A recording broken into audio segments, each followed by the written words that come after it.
I'm Liz, and by some twist of fate, I'm married to the most amazing guy I've ever met, Alex. We're both 28, got our own place, pay our bills, and live a life that's ours. It's been a year since we said I do, and honestly, life's been good, except for one little thing: Alex's parents. Now, don't get me wrong, I never expected to be the daughter-in-law in shining armor, but I also didn't expect to be the family's unwanted guest. The day I met my in-laws, it felt like walking into a lion's den with a stake tied to my neck. My mother-in-law, Jane, had this way of looking at me, like she was trying to figure out if I was more of a nuisance or just plain boring. I could tell she had sized me up and found me lacking before I even had a chance to say hello. Alex had warned me about his mom. "She can be a bit much," he said, as we drove to their place that first time. "But don't take it to heart, okay?" I didn't. Or at least I tried not to. At dinner, I was passing the salt when Jane said, "You know, Stephanie used to cook such wonderful meals. Remember that risotto, honey?" She said to Alex, who just nodded, his jaw tight. "Yeah, I remember," he replied, not looking at me. I sat there, salt shaker in hand, feeling like I was invisible. They all talked about Stephanie as if I wasn't there. I felt a pang in my chest, but I swallowed it down with a smile. "Sounds like she was a great cook," I said, trying to seem unaffected. Jane's eyes met mine, and she smiled, but it didn't quite reach her eyes. "Oh, she was. She was a lot of things." That night, I told Alex how I felt. It's like she's measuring me against some ghost. Alex hugged me close. "You're the one I chose, Liz. That's all that matters." I wanted to believe him, but as I'd learned, Jane had a long game in mind, and I was the pawn she was eager to sacrifice. I just didn't know it yet. Living with an allergy isn't just inconvenient, it's like having a shadow that's constantly whispering danger in your ear. Since I was a kid, peanuts have been my arch nemesis. It started with a spoonful of peanut paste and a trip to the emergency room that left my parents with a crystal clear message. Keep her away from peanuts and a whole host of other foods if you want her to grow up. It's not just peanuts, though. Soy, peas, cherries, almonds, tomatoes, apricots, bananas, and even potatoes, they're all off limits. It's a list that makes waiters raise an eyebrow and friends hesitate to invite me over for dinner. It's also a list that my mother-in-law, Jane, knows by heart, yet she somehow manages to question every single time we're over for dinner. "Are you sure you can't even have a little bit of this pie? It's got almond extract," she'd ask, with a tone that hovered between concern and disbelief. I would smile politely, though I'd rather not, and say, "Yeah, I'm sure. Thanks, though." It was the same dance every time.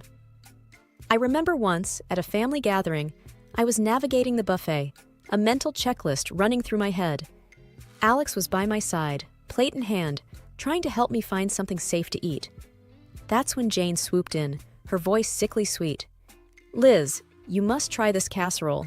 I made sure it was Liz-friendly," she announced, but the glint in her eye didn't match her nurturing words. Alex paused, his fork mid-air. "Mom, you used cream of mushroom soup in this, right?" he asked, knowing full well that many brands included soy, a big no-no for me. Jane's smile faltered for a second. "Oh, I think so. It should be fine." But it wasn't fine, and we both knew it. We made our excuses, me leaving the casserole untouched. But the incident stuck with me. It was a small victory in what felt like an ongoing battle, a battle where Jane held all the cards because she controlled the kitchen. I've learned to navigate this world with careful steps. Eating out is a strategic operation.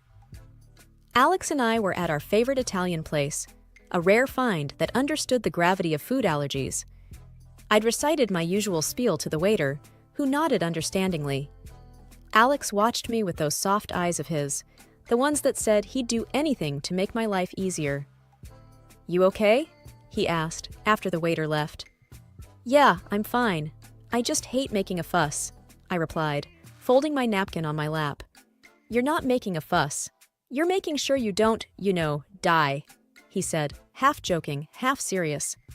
I laughed, a short, grateful sound. "Well, when you put it that way." After dinner, as we walked under the clear night sky, I felt light, happy.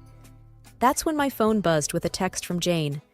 Her words were like a cloud over the moon, darkening the moment. Be careful, Liz. Not everyone takes your condition seriously. Wouldn't want anything to happen to you. I read the text to Alex, who wrapped an arm around me, pulling me close. She's just trying to get to you, he said. But as much as I wanted to shrug it off, I couldn't shake the feeling that Jane's message was more than just a jab. It was a warning, a reminder that my allergy made me vulnerable, not just to food, but to people like her, who saw it as a weakness to be exploited. The rest of the walk home, I couldn't help but think about all the close calls, all the accidental exposures, and how easily something could go wrong. It wasn't just the peanuts, or the soy, or the peas. It was the realization that my allergy was more than a personal battle. It was a chink in my armor that someone like Jane could see as an opportunity. And that thought was scarier than any allergic reaction I'd ever had. Dinners at Jane's house were always a production, like a play where everyone knew their parts except me. I was the wild card, the one who could unintentionally cause a scene with a single bite. Alex tried to make it better, but there's only so much you can do when you're playing in someone else's home court. One particular evening, the tension was as thick as the gravy on the table. Jane was bustling around, placing dish after dish on the table. I sat there, my own plate empty, waiting to figure out what I could eat without a trip to the hospital. Alex, darling, pass the green beans to Liz. They're just divine, Jane said, her voice dripping with a sweetness that didn't reach her eyes. I eyed the beans, but something seemed off. What's in them? I asked. Oh, just a touch of almond slivers for crunch, she said, waving a hand dismissively. I put my hand up, stopping Alex's reach. I can't eat those, remember? Almonds are a no-go for me. Jane feigned surprise, a hand to her chest. Oh dear, I must have forgotten. Silly me. Alex's chair scraped back as he stood up. Mom, this is serious. Liz could end up in the hospital. His voice was firm, edged with a frustration that made Jane's eyes narrow just a little. I just wanted to make something nice, she said. It's not my fault Liz has all these allergies. The room fell into an uncomfortable silence. The other relatives glanced around, forks paused midair, not sure where to look. I felt a flush creeping up my neck, embarrassed by the spotlight. Alex's dad, Mark, tried to break the tension. Let's just enjoy the meal, shall we? There's plenty Liz can eat. But the damage was done. The rest of the dinner passed in strained politeness, with Jane asking pointed questions about my allergies, as if she were taking notes for next time. Later, when Alex and I were alone, he apologized. I'm sorry, Liz. I should have double-checked everything before we came. I shook my head, tired of feeling like a problem to be managed. It's not your fault, but I'm starting to think your mom does these things on purpose. He didn't answer, and he didn't need to. We both knew the truth. Jane was serving up a side of malice with every meal, and I was the main course.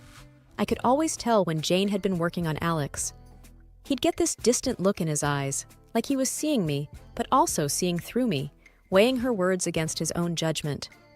This particular evening, it was like a cloud had settled over him, and I knew it before he even said a word. Mom thinks we should consider... Well, she thinks we might not be thinking about the future enough, Alex muttered, not meeting my eye as he fumbled with the TV remote. The future? I asked, a sinking feeling in my gut. Yeah, kids and your health issues, he continued, the word issues hanging awkwardly in the air between us. I felt a tightness in my chest. She talked to you about my allergies again, didn't she? He sighed, setting the remote down. She's just worried, Liz. She thinks it's a lot for us to handle, especially if we want a family. I bristled. We've talked about this. I've managed so far, haven't I? And there are plenty of people with allergies who have kids. Alex ran a hand through his hair, a sure sign he was stressed. I know. It's just... She has this way of making me doubt things. The room was quiet for a moment, the tension thick. I watched him, this man I loved, wrestling with the seeds of doubt his mother had planted. Alex, do you doubt us? I asked, my voice barely above a whisper. No. He looked up, finally, his eyes clear and firm. No, I don't. I just hate that she keeps bringing it up. I hate that it makes us fight. I reached for his hand, our fingers intertwining. We're not fighting. We're on the same side, remember? He nodded, pulling me into a hug. You and me against the world, right? Right, I said, but as I held him, I couldn't shake the feeling that Jane's words were like weeds, threatening to grow wild and choke the life out of the beautiful thing we had. And I knew then that it wasn't just my allergies that needed managing. It was the doubts that could seep into the cracks of even the strongest relationships.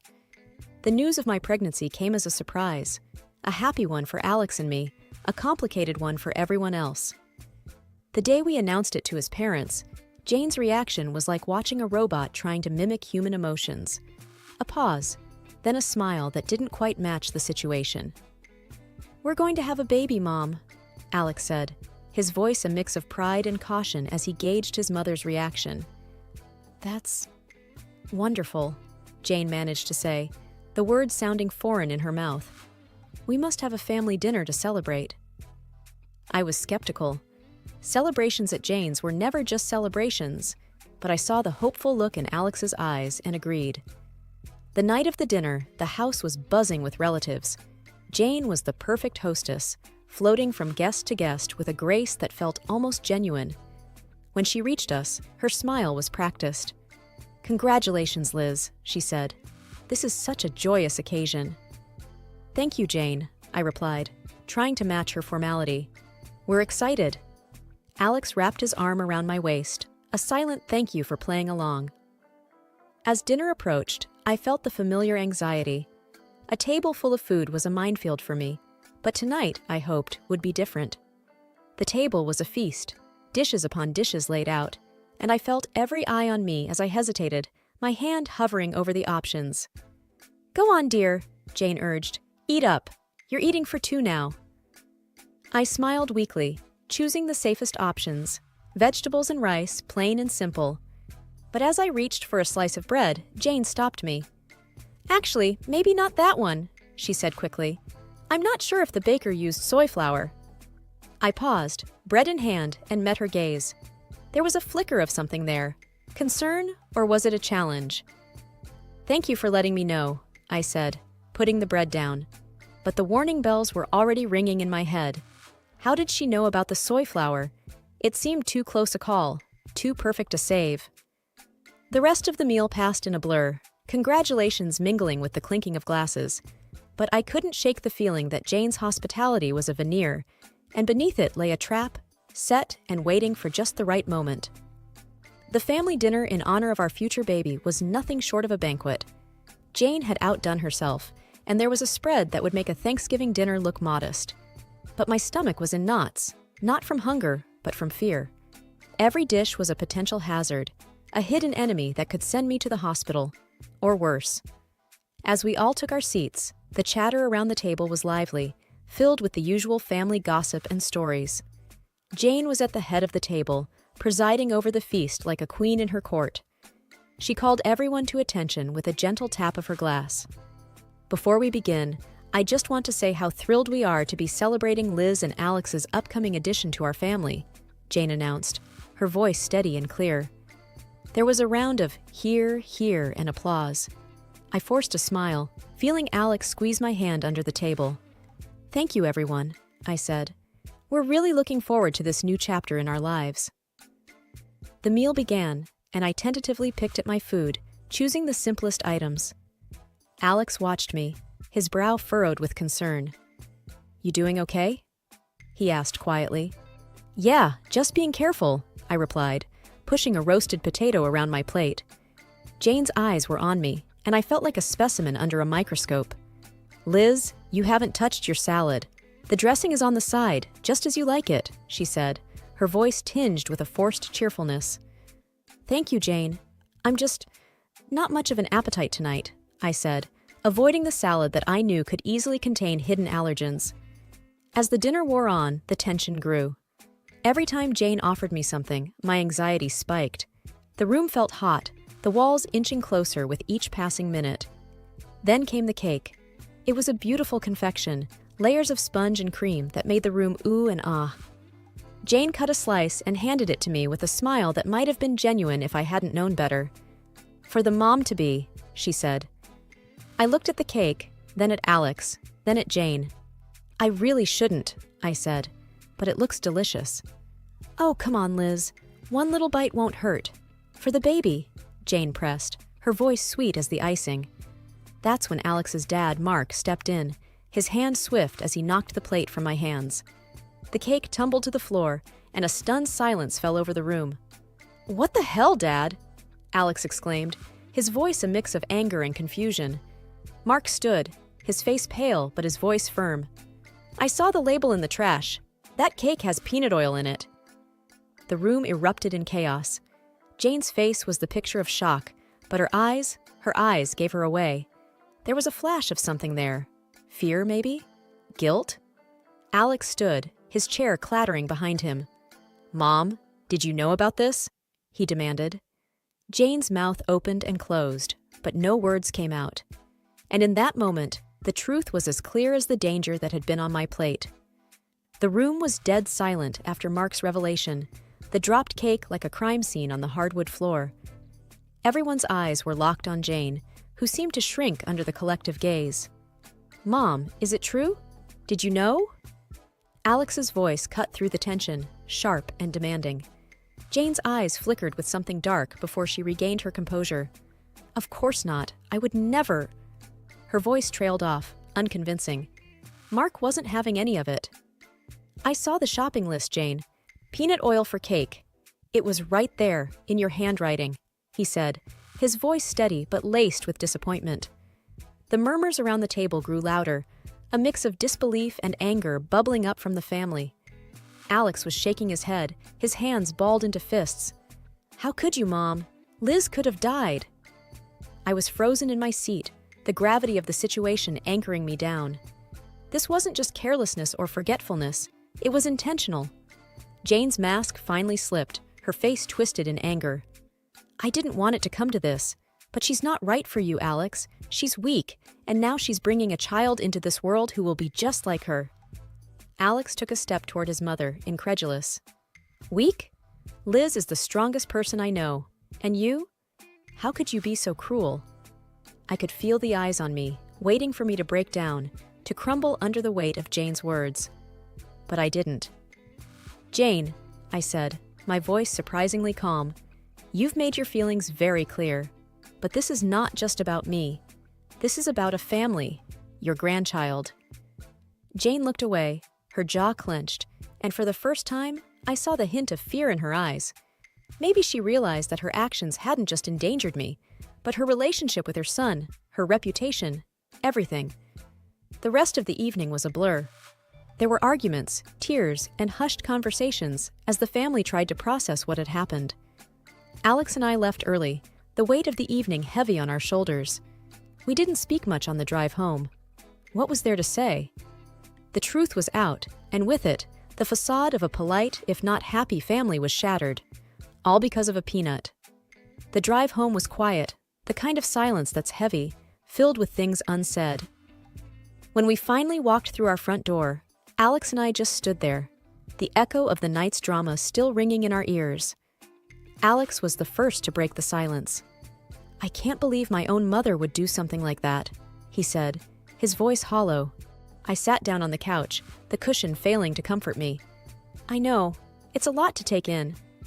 He sat beside me, taking my hands in his. "I'm so sorry, Liz. It's unforgivable." I looked at him, seeing the pain in his eyes, and my heart ached.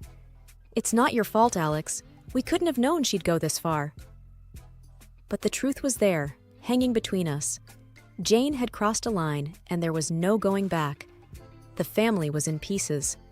Some stood by us, shocked and appalled by Jane's actions, while others struggled to wrap their heads around the reality of the situation. The next few days were a whirlwind. Alex's phone buzzed constantly with messages and calls. Relatives wanted to express their shock, their support, their apologies. And through it all, there was a deafening silence from Jane. No apologies, no explanations, nothing. Alex finally broke the news to me a week later. "Dad's left her. He can't get past what she did. He said it's been a long time coming." I wasn't sure how to feel. Relief, sadness, pity? "And Jane?" I asked tentatively. "He said she's not handling it well. She's alone now, Alex replied, a twinge of something like regret in his tone.